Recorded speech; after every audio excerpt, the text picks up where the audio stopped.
look, Man City have got these allegations and these charges to answer. I didn't think the Premier League would have the balls to do it. Whether they have the balls to make it stick is a different matter. This notion that somehow Manchester City were exonerated by the Court of Arbitration of Sport is a myth. It was about time exclusions and about CAS's burden of obligation, and the time limits around certain information being provided to Court of Arbitration of Sport precluded that from being included in the so-called exoneration of Manchester City.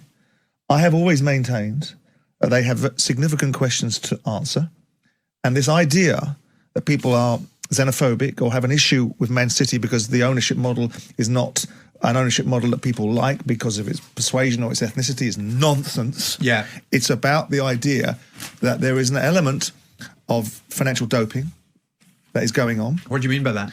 Well, by that I mean that it's been clearly evidenced that they've used inherent businesses that they own to be able to artificially inflate sponsorship deals that have given them an opportunity to fall within the confines of financial fair play. And that's the allegation here. And that is, well, there's a lot of allegations here, and it's over a 10-year period. Yeah. Now, you know, the idea that people find quite repugnant, and I've always found repugnant, is the notion that Manchester City can allude or assert that they will tie up every single governing body in sport for tens of years, given the financial muscle they've got and the legal recourse they've got for using that financial muscle. I've always found repugnant. I hope that the transparency of the situation comes to the fore, and people that do wrong, whether they're Crystal Palace or Manchester City, are consequence for it. This is quite a comprehensive scenario where you've been investigating for 4 years.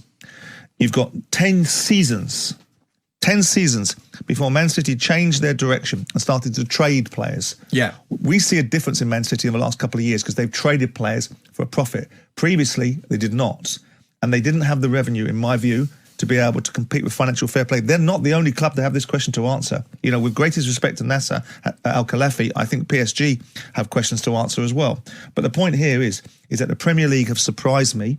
Whether this has the teeth that on paper it looks like, whether they're going to take it to its natural conclusion and really push hard, and whether they're going to get rid of conspiracy theories like people like Pep Guardiola positioned last week that 9 football clubs wanted Man City booted out of the league and all that sort of stuff, is a different question. But what it does is it puts the cat amongst the pigeons now, doesn't it, in the Premier League?